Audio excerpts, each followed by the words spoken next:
नमस्कार दोस्तों, कर्म के सिद्धांत में यह विश्वास किया जाता है कि हर व्यक्ति के कर्म उसके जीवन पर प्रभाव डालते हैं।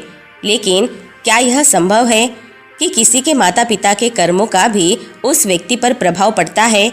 इस प्रश्न का उत्तर बुद्ध के कर्म के सिद्धांत में खोजा जा सकता है। बुद्ध का कर्म सिद्धांत व्यक्तिगत कर्मों पर जोर देता है, जहाँ प्रत्येक व्यक्ति अपने कर्मों के परिणाम का स्वयं उत्तरदायी होता है। हालांकि यह भी सत्य है कि माता पिता के कर्मों का उनके बच्चों के जीवन पर अप्रत्यक्ष रूप से प्रभाव पड़ सकता है, विशेष रूप से सामाजिक, मानसिक और पारिवारिक वातावरण के संदर्भ में। बुद्ध का यह विचार कि कर्म का परिणाम केवल उसी व्यक्ति को भुगतना पड़ता है जिसने कर्म किया हो, व्यक्ति को यह समझने में मदद करता है कि वे अपने कर्मों के माध्यम से अपने जीवन को सुधार सकते हैं। इस प्रकार इस कहानी में यह जानने का प्रयास किया जाएगा कि बुद्ध के कर्म के सिद्धांत के अनुसार कैसे व्यक्ति के कर्मों का प्रभाव केवल उसी पर पड़ता है और माता पिता के कर्मों का उनके बच्चों पर क्या प्रभाव हो सकता है। अगर आपको भी इस प्रश्न का उत्तर जानना है तो इस कहानी के अंत तक हमारे साथ बने रहे। तो चलिए दर्शकों, शुरू करते हैं आज की कहानी को। दोस्तों, यह कहानी एक छोटे से गांव में रहने वाले माता पिता और उनके पुत्र की है, जो बौद्ध धर्म के कर्म सिद्धांत को समझने और अपने जीवन में लागू करने के संघर्ष को दर्शाती है। यह कहानी दर्शाती है कि कैसे माता पिता के कर्म उनके पुत्र के जीवन पर प्रभाव डालते हैं और अंततः वह अपने कर्मों के माध्यम से अपने जीवन की दिशा कैसे बदलता है। वर्षों पहले एक छोटे से गांव में सुरेश और उसकी पत्नी मीना रहते थे। वे दोनों गरीब थे, लेकिन मेहनती और ईमानदार थे। सुरेश एक किसान था और मीना घर के कामकाज के साथ साथ खेत में भी मदद करती थी। सुरेश के पिता एक लालची और कठोर व्यक्ति थे। उन्होंने अपने जीवन में बहुत से गलत कर्म किए थे, जैसे कि गरीबों से पैसा छीनना, दूसरों को धोखा देना और अपनी जायदाद बढ़ाने के लिए अनैतिक तरीके अपनाना।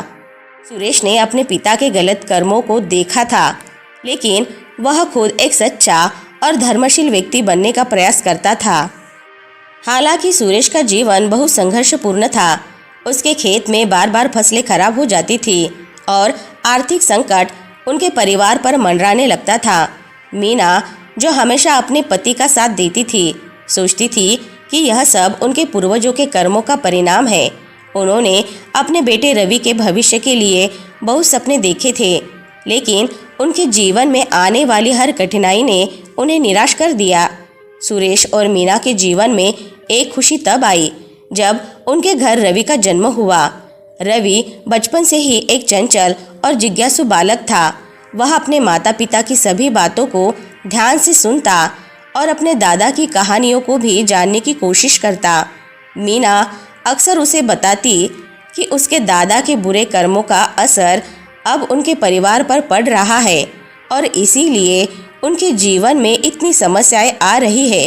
रवि इस बात को समझ नहीं पाता था, लेकिन वह सोचता था कि क्या वह इस कर्म के चक्र को बदल सकता है। रवि जब बड़ा हुआ तो उसने अपने माता पिता की आर्थिक स्थिति को सुधारने के लिए कड़ी मेहनत करनी शुरू कर दी। उसने पढ़ाई में अच्छी सफलता हासिल की और गांव में उसे एक होशियार और जिम्मेदार युवक के रूप में पहचाना जाने लगा। लेकिन जितनी भी सफलता वह हासिल करता, उसके जीवन में कुछ न कुछ विपत्ति आ ही जाती। कभी व्यापार में घाटा होता तो कभी स्वास्थ्य से जुड़ी समस्याएं उसे घेर लेती। रवि अब यह मानने लगा था कि उसके दादा के गलत कर्मों का प्रभाव अब भी उसके परिवार पर पड़ रहा है। एक दिन वह अपने माता पिता के पास गया और उनसे पूछा, क्या सच में मेरे दादा के कर्मों का असर अब तक हमारे जीवन पर हो रहा है? और अगर ऐसा है तो मैं इसे कैसे बदल सकता हूँ? रवि के इस प्रश्न से सुरेश और मीना भी सोच में पड़ गए। उन्होंने भी कभी इस सवाल का उत्तर नहीं खोजा था। तभी गांव में एक दिन बौद्ध भिक्षु आए और गांववासियों को कर्म के सिद्धांत के बारे में शिक्षा देने लगे। रवि ने उनके प्रवचन को ध्यान से सुना। भिक्षु ने कहा, कर्म का प्रभाव हर व्यक्ति के जीवन पर पड़ता है, लेकिन यह अनिवार्य नहीं है कि पूर्वजों के कर्मों का भार संतानों को भी उठाना पड़े।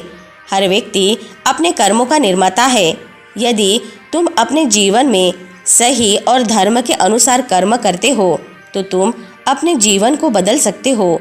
भिक्षु ने यह भी बताया कि अतीत के कर्मों का असर हो सकता है, लेकिन वर्तमान के कर्म भी उतने ही महत्वपूर्ण होते हैं। एक व्यक्ति अपने वर्तमान के कर्मों से अपने भविष्य को सुधार सकता है। यह सुनकर रवि को एक नई दिशा मिली। उसने निश्चय किया कि वह अपने परिवार के कर्म चक्र को अपने अच्छे कर्मों से बदल देगा। रवि ने अपने जीवन में बुद्ध की शिक्षाओं को लागू करना शुरू किया। उसने सबसे पहले अपने मन से क्रोध, घृणा और निराशा को निकाल फेंका।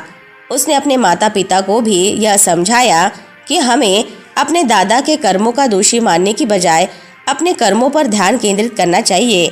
उसने अपने गांव में लोगों की मदद करनी शुरू की, गरीबों की सेवा की और ईमानदारी और सत्यनिष्ठा के साथ अपना जीवन जीने का संकल्प लिया।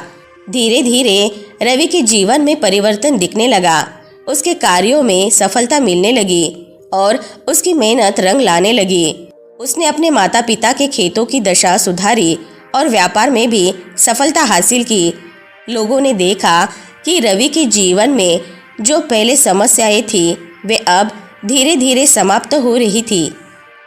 रवि ने यह महसूस किया कि जब उसने अपने विचारों, कर्मों और व्यवहार में सकारात्मक परिवर्तन लाए तभी उसका जीवन बदलने लगा। उसने यह भी सीखा कि कर्म का सिद्धांत केवल अतीत के कर्मों तक सीमित नहीं है, बल्कि वर्तमान के कर्मों का भी उतना ही महत्व है। रवि ने अपने परिवार को भी यह शिक्षा दी कि कर्म का सिद्धांत केवल बुराई का परिणाम नहीं है, बल्कि अच्छे कर्मों का भी प्रतिफल मिलता है। उसने अपने माता पिता को समझाया कि हमें अपने जीवन में धर्म, करुणा और सेवा का पालन करना चाहिए। सुरेश और मीना ने भी यह समझा कि उनके जीवन की समस्याओं का हल उनके खुद के कर्मों में है, न कि उनके पूर्वजों के कर्मों में। रवि के अच्छे कर्मों के कारण उनके परिवार की स्थिति सुधर गई और गांव में उन्हें एक आदर्श परिवार के रूप में देखा जाने लगा। उन्होंने अपने जीवन में बुद्ध की शिक्षाओं को पूरी तरह से अपनाया और दूसरों को भी इस मार्ग पर चलने के लिए प्रेरित किया। दोस्तों, यह कहानी दर्शाती है कि कर्म का सिद्धांत केवल एक रहस्य नहीं है, बल्कि एक जीवन की वास्तविकता है।